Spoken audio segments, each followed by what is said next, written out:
اس لیے ہمارے اکابر مشاہیر نے کہا کہ بھائی بازار کی ہم زینت نہ بنے، بازار کی رونقوں میں ہم اضافہ نہ کریں، اور اللہ پاک نے جو 2 پیسے دیے ہیں تو غریبوں کو راشن پہنچائیں، غریبوں کے پاس پیسے ختم ہو چکے ہیں ان کی خدمت کریں، یہ بہت بڑا اللہ تعالیٰ کی طرف سے خوشی کا تحفہ ہوگا غریبوں کے لیے۔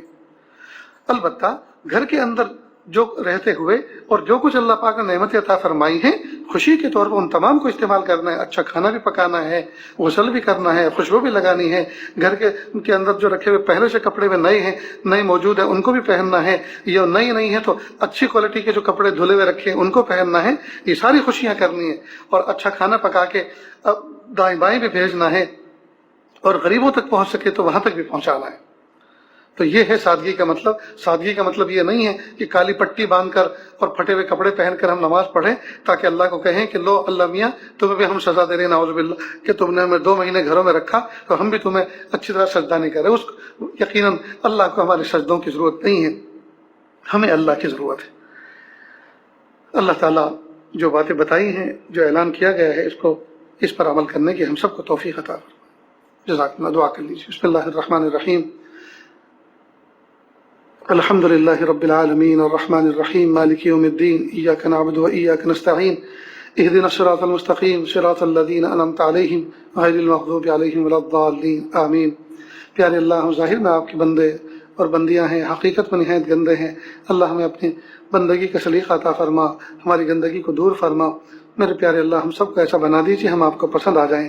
میرے پیارے اللہ، رمضان کے آخری لمحات چل رہے ہیں، میرے پیارے اللہ، ان گھڑیوں کے اندر ہمیں اپنی رضا دے دیجیے، اپنی محبت دے دیجیے، اپنی معرفت دے دیجیے، اپنا قرب دے دیجیے، اپنی ولایت دے دیجیے، گناہوں کو معاف فرما دیجیے۔ زندگی کے جو شعبے بگڑے پڑے ہیں اللہ ان کو درست کرنے کی توفیق عطا فرما دیجیے۔ یا اللہ، زندگی جو پٹری سے اتری ہوئی ہے یا اللہ اس کو پٹری پر لا دیجیے، استقامت عطا فرما دیجیے۔ یا اللہ، ہم سب کو ایسا بنا دیجیے ہم آپ کو پسند آ جائیں۔ وصلی اللہ تعالی علی خیر خلقہ محمد و آلہ و اصحابہ اجمعین برحمتک یا ارحم الراحمین۔